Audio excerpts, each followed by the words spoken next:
ఏమండి రాజుగారు, ఏమిటి ఇంకా ఆలస్యం? ఈ కచేరీ అయిపోతే నాకు గణపవరంలో గంట పేరడం, గుడివాడలో గజారోహణం, కాకినాడలో కనకాభిషేకం. అది నెక్స్ట్ మంత్ రా ఫూల్. ఓహో, ఓ 10 నిమిషాలు ఆగితే. ఏమిటి, ఎందుకు 10 నిమిషాలు? రాహుకాలమా? మా సీనుగాడు వస్తాడు. సీనుగాడా? వాడేమన్నా మైక్ సెట్టింగ్ చేస్తాడా ఏమిటి? మా ఊళ్ళో వాడు లేకుండా ఏ కార్యక్రమం జరగదండి. వాడు పాటలు పాడతాడు. పాటలు పాడతాడా? తాను సేనంతటి వాడిని నన్ను ఇక్కడ పెట్టుకుని ఎవడో సీనుగాడు రాలేదని కచేరీ ఆపుతారా? హిమాలయ పర్వతం అంతటి వాడిని నన్ను ఎదురుగా పెట్టుకుని ఫ్రిజ్ కోసం చూస్తున్నట్టుంది. అడుగో రానే వచ్చాడు. ఈ గుడ్డివాడు పాటలు పాడతాడా? పాడడానికి కావాల్సింది గొంతు గాని కళ్ళు కాదు కదా స్వామి. నోర్మోయ్, గొంతు బాగుంది కదా అని గాడిద కోయిల్ అవుతుందా? ఫోన్లే అన్న, పెద్ద ఆయనే పాడమను. వీడెవడో గుడ్డి తెలివైన వాడు కాదు, తెలివైన గుడ్డివాడు. నోర్మోయ్, ఏమిట్రా శృతి పెంచుతున్నావు? మన ఊరు వచ్చి మనోడిని తిడుతుంటే సొత్త ఊరుకుంటారేటండి రాజుగారు. రే, మనవా ఆడపెళ్లి వాళ్ళం, అతను మగపెళ్లి వాళ్ళ తరఫున వచ్చాడు. మనకు సీను పట్టం కావాలి అంతే కదా. అది నేను చూసుకుంటా గానీ నువ్వు వెళ్ళి పని చూసుకోపో.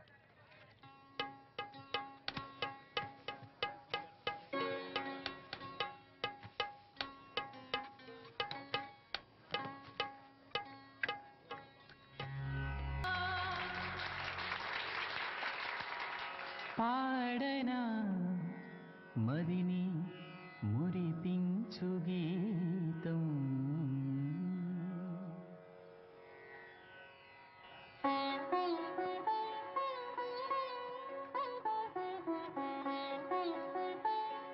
బాబు, శాస్త్రం నుంచి సంగీతం పుట్టిందనుకున్నారు గాని సంగీతం ప్రకృతి నుంచి పుట్టిందన్న విషయం నీ నుంచే తెలుసుకున్నాను బాబు. నా పాటకి ఏ శిల కరుగుతుందో గాని నీ పాటకి ఈ శిల కరిగింది నాయనా.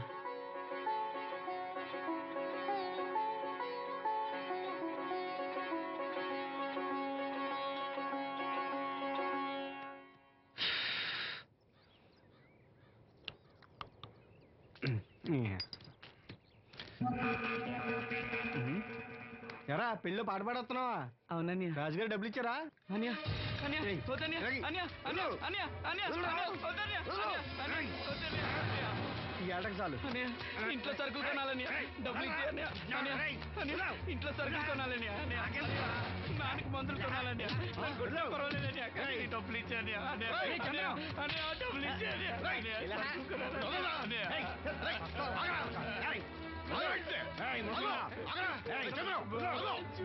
వాడు కష్టపడి సంపాదించిన డబ్బులు లాక్కుంటా దున్నపోతున్నా ఉన్నావు.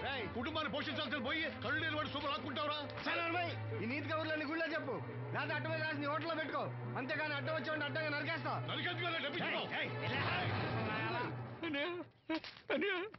ఊరుకోరా, ఊరుకో. వాడు ఎదవరా, ఎదవ తెలుసు కదా. అమ్మా, అన్నయ్య వచ్చాడు. అన్నయ్య జాగ్రత్త. అన్నయ్య జాకెట్ తెచ్చావా? పర్వాలేదులే, తెస్తావని అనుకున్నాను. తెచ్చావా? మా మంచి అన్నయ్య. అమ్మా చూసావా ఎంత బాగుందో? దీన్ని ఇప్పుడే కుట్టడానికి ఇచ్చేస్తాను. రేపు ఉదయం వెళ్ళొచ్చు కదమ్మా. ఇప్పుడే. అది తోడుకునేదాకా నిద్రపోదరా.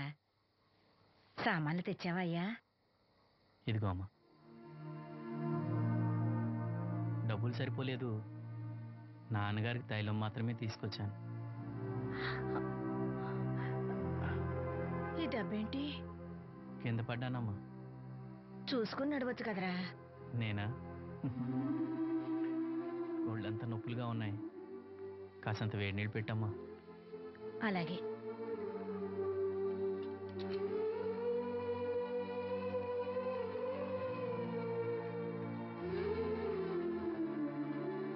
ఇదిగో నా సొట్లయి చుట్టలు రేపు కాల్చుకోవచ్చులే, ముందా మందు తీసుకో. ఏంటి మంచాన పడ్డాను కదా అని సులకనగా చూస్తున్నారా? టాటోలు చేస్తాను మీ ఇద్దరిది ఏమనుకుంటున్నారు? తైలం తెచ్చాడు, తైలం నా తొక్కలో తైలం.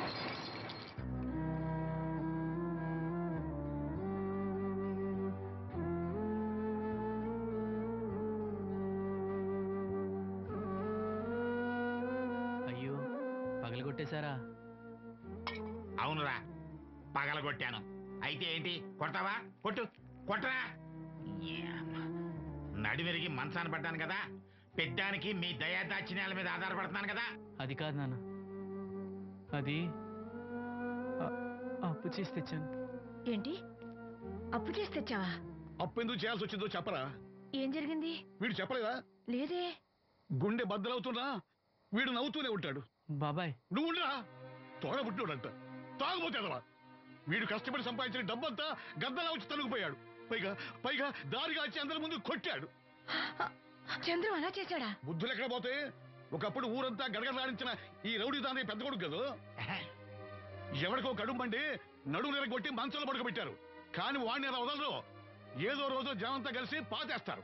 అరే, బయట వాళ్ళే వీడి మీద జాలి పడుతున్నారు. మీరు వాడి మీద జాలి చూపించకపోయినా పర్వాలేదు, కనీసం మనిషిగా చూడండి.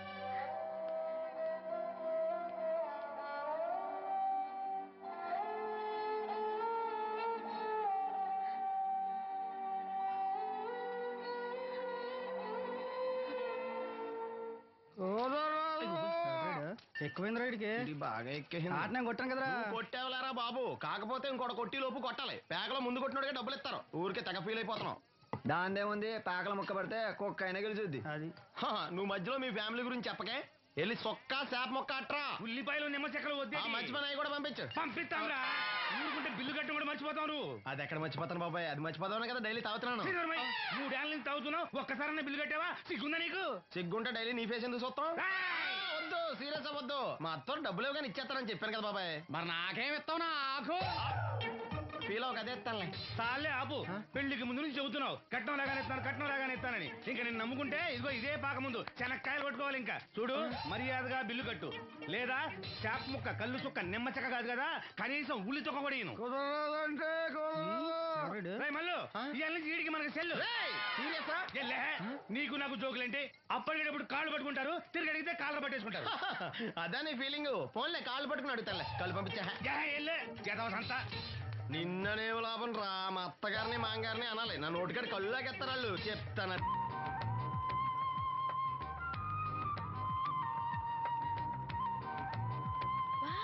చాలా బ్యూటిఫుల్ గా ఉంది కదా. Yes, it's amazing. ఇంత బాగుంటుంది అనుకోలేదు. అందుకే కదా మిమ్మల్ని మా ఊరు తీసుకొచ్చింది. నాకు అసలు ఈ ఊరు వదిలిపెట్టుకోవాలంటే నచ్చదు. కానీ పార్టీ, బిజినెస్ వల్ల 10 సంవత్సరాల నుంచి సిటీలో ఉన్నా. అప్పుడప్పుడు ఇక్కడికి వచ్చి ఈ గోదావరిని, పచ్చటి పొలాల్ని, అమాయకపు ప్రజల్ని చూడకుండా ఉంటే నాకు తృప్తిగా ఉండదు. ఇదిగోండి, అదే మా గెస్ట్ హౌస్. నమస్కారం. జాగ్రత్త. రా, తీసుకో. ఏం నాగమ్మా, ఏంటి విశేషాలు? మా కట్టాలు తీర్చే దేవుళ్ళు మీరు వచ్చేసారు కదయ్యా, అంతకంటే విశేషాలు ఏముంటాయి? ఈయన మన కేంద్ర మంత్రి భాస్కర్ రాజు గారు ఉన్నారుగా, ఆయన అబ్బాయి మనోహర్ అని, ఈవిడ అతని భార్య దివ్య గారు. వీళ్ళు కొన్నాళ్ళు మన ఊళ్ళోనే ఉంటారు. వాళ్ళకి కావాల్సింది దగ్గరుండి చూసుకోవాలి. ఏంటి? రండి. అయ్యా మేడం. ఏంటి మీరు ఇక్కడ కిరీటం లేని మహారాజు అనుకుంటా? ఇక్కడ ఉన్న వాళ్ళందరూ అమాయకులండి, మంచి మనసున్న వాళ్ళు. వాళ్ళకి మీరే దేవుళ్ళు అంతే కదా. అట్లా ఏం లేదండి. వాళ్ళ కష్ట సుఖాలు నేను చూసుకుంటాను. వాళ్ళు నన్ను ఎంతో అభిమానంగా, అరే ఆ సామాన్లను తీసుకెళ్ళి ఆ రూమ్ లో పెట్టి వెళ్ళు. ఆ రూమ్ లో ఏసీ ఉందా? ఆ రూమే కాదు, ఈ ఊరే సెంట్రల్ ఏసీ. ఫ్యాన్ కూడా అవసరం లేదు. కిటికీ తెరిస్తే గోదావరి నుంచి చల్లటి గాలి వస్తుంది. Just feel comfortable. ఇది మీ సొంత ఇల్లు అనుకోండి. మరి ఫుడ్ సంగతి ఏంటి? ఫుడ్ గురించి మీరు ఆలోచించాల్సిన అవసరం లేదు. ఇక్కడ భవానీ అని మంచి వంట అమ్మాయి ఉంది. ఆవిడ వంట తిన్నారంటే జీవితంలో మర్చిపోదు. ఓకే, నేను స్నానం చేసి వస్తాను. Relax relax. ఏ కొండయ్య, ఇట్రా, సామాన్లను పెట్టేసావా? పెట్టేసారా? చూడు, నువ్వు వెళ్ళి ఆ భవానీ నేను రమ్మన్నాను చెప్పు. ఆమె గుంట్లో బాగలేదు, రాకపోవచ్చయ్యా. మరి ఎలాగయ్యా? వీళ్ళు నాకు చాలా కావాల్సిన వాళ్ళయ్యా. జనరల్ గా బయటకు రారు. నేను స్వయంగా రమ్మన్నాను కాబట్టి వచ్చారు.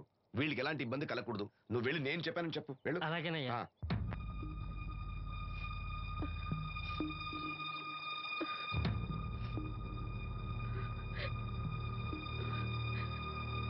అమ్మ, నాలో ఇంకా పసితనం పోలేదే.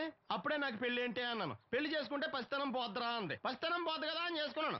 మీరు పెళ్లికి స్కూటర్ కొనిస్తా అన్నారని ఇంట్లో పెట్రోల్ గ్రీజు కొనుక్కుని పెట్టుకున్నాను. పెళ్లికి కొనిస్తా అన్నయం కొనివ్వలేదు. ఓకే, కనీసం పెళ్లికి ముందు పెళ్లి చూపులప్పుడు కట్నం ఇస్తా అన్నారు కదా, అది కూడా ఇవ్వలేదు. మీరు ఎలాగా నాకేమెవరని అర్థమైపోయింది. అందుకే నేనే మీకు ఒకటి ఇచ్చేద్దాం అనుకుంటున్నాను. మీ అమ్మాయిని ఉంచుకోండి.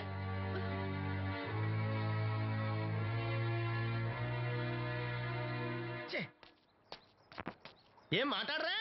నేను అల్లుండి అనుకుంటున్నారా, అడగాలి అనుకుంటున్నారా? ఏమంటే మాంగారు మాట్లాడండి. నేనేం మాట్లాడను, ఈ ఇంట్లో పెత్తనం అంతా ఆడిదే.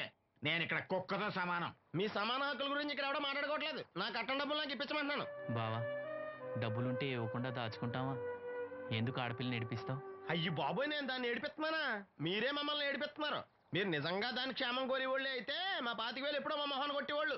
తప్పకుండా ఇస్తాం బాబు. ఆడు దానికోసమేగా రాత్రి పగళ్ళు కష్టపడేది. ఏంటి డప్పు కొట్టి పాటలు పాడటమా? ఇలా అయితే తెల్లారినట్టే. లోన్ డబ్బులు రాగానే తెచ్చిస్తాను బావా. లోనా? బ్యాంక్ అన్నా మీ ఓనా? చిన్నప్పటి నుంచి వింటున్నాం. ఇక్కడ ఎవరు ఊరికే కూర్చోరా, మా ప్రయత్నాలు మేము చేస్తున్నాం. మీరు ప్రయత్నం చేస్తే ఎవడిస్తాడు? ఎవడన్నా రికమెండేషన్ చేస్తే ఇస్తాడు. ఇదంతా నాకు అనవసరం అండి. నేను మీ అమ్మాయిని వదిలేస్తున్నాను. అనుకు బాబు, ఆడపిల్ల పుట్టింట్లో ఉంటే నలుగురు 4 రకాలుగా అనుకుంటారు. మీ గురించి నలుగురే అనుకుంటున్నారు, నా గురించి బయట 40 మంది అనుకుంటున్నారు. అక్కడ కిళ్ళి కొట్టాడు, సారా కొట్టాడు, పతి పనిమల్ని ఎదవా, ఈడు కట్నం కూడా తెచ్చుకోలేని సవట అనుకుంటున్నారు. మీ అమ్మాయిని మీరే ఉంచుకోండి.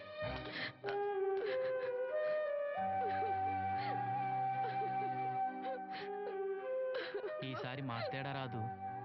బ్యాంక్ మేనేజర్ కాళ్ళు పట్టుకునైనా మీ బావ వెళ్ళిపోయాడు. నువ్వు ఎవరు కాళ్ళు పట్టుకోనక్కర్లేను. అప్పలనాయుడు గారు వచ్చారు. ఆయన ఒక్క మాట అడిగితే చాలు, ఆ డబ్బులు మొత్తం తొందరగా వచ్చి ఏర్పాటు చేస్తారు. ఆయన చెప్తే 25,000 లోన్ ఇస్తారా? ఓరి పిచ్చోడా, ఆయన చెప్తే 25,000 ఏంట్రా, 5 లక్షలు ఇస్తారు. అయితే వెంటనే వెళ్ళి ఆయన కలుద్దాం. ఈసారి ఆయన స్నేహితులతో వచ్చారు. వంట చేయడానికి భవానం ముందు తీసురమ్మన్నారు. అయ్యో, నాకు ఒంట్లో బాగోలేదే. మన వాసంతి పని పట్ట లేకుండా ఉందిగా, వెళ్ళమనొచ్చుగా. వాసంత్, పరా ఇంట్లో పనిచేసే కర్మ నాకేం పట్టలేదు. గుడ్డి కలెక్టర్ గారి ముద్దులు చెల్లండి. ఈవిడెక్కడా పనిచేయదు. మహారాణి అని. దానికి ఇష్టం లేదంటుంది కదా, వదిలేయ్.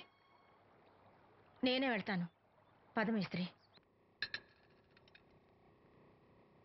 పేరు శ్రీను, రేవుపాడు పంచాయతీ. ఏమయ్యా, ఒక బ్లైండ్ మ్యాన్ లోన్ గురించి కూడా పట్టించుకోకపోతేలా?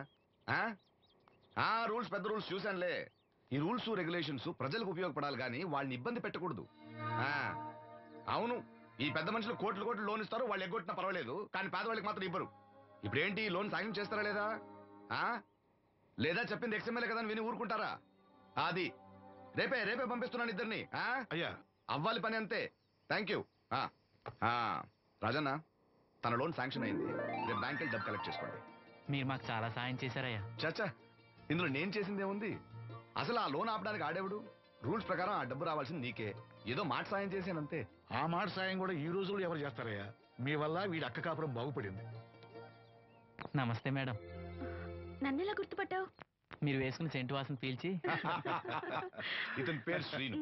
మన వంట మనిషి ఉందే భవానీ, ఆమె అబ్బాయి. ఓ, మీ మదర్ వంట సూపర్ గా చేశారు. ఆవిడ వంటే కాదమ్మా, వీడి పాట కూడా చాలా బాగుంటుంది. ఓ గ్రేట్. ఏం పాటలు పాడుతుంటావు? మనసులో అనుకున్నది పాటలా పాడుతుంటాను. దేవుడి గురించి, ఈ అందమైన ప్రపంచం గురించి. నువ్వు ఇవేవి చూడలేవు కదా. చినుకులు నేల మీద పడగానే వచ్చే మట్టి వాసన బట్టి వర్షం వస్తుందని తెలుసుకుంటాను. అలాగే సూర్యుడు, చంద్రుడు, భూమి, ఆకాశం గురించి చిన్నప్పుడు అమ్మ చెప్పింది. చెట్లు, పూలు, వాటి రంగుల గురించి చెల్లెలు చెప్పింది. పత్రికల్లో వచ్చే కథలు, కవితలు, సమాజంలో జరిగే సంఘటనల గురించి రాజయ్య బాబాయ్ చెప్తాడు. అప్పలనాయుడు గారు లాంటి పెద్ద మనుషుల వల్ల మంచి మానవత్వం గురించి తెలుసుకున్నాను. అయితే నీ పాట ఖచ్చితంగా వినాల్సిందే. ఏది, ఓ పాట పాడు. కొత్త పాట కట్టినప్పుడు పాడతాను. వెళ్ళొస్తాం బాబు గారు. అరే, చెప్పడం మర్చిపోయాను రాజన్న. సిటీ హాస్పిటల్ కి నవీన్ అని జర్మన్ లో చదివిన కళ్ళ డాక్టర్ వస్తున్నాడు. ఆయన నాకు చాలా మంచి ఫ్రెండ్. ఆయన రాగానే కవర్ చేస్తాను. నువ్వు వెళ్ళి ఒకసారి శ్రీను కళ్ళు చూపించు. సంతోషం అయ్యా. పుట్టుకతోనే గుడ్డివాడిని కదా, నాకు కళ్ళు వస్తాయంటారా? అరే, ఒకసారి డాక్టర్ని కలవచ్చుగా. రాజన్న, లోన్ శాంక్షన్ అవ్వకపోతే నాకు కబుర్ చేయండి. అలాగే బాబు. అలాగే.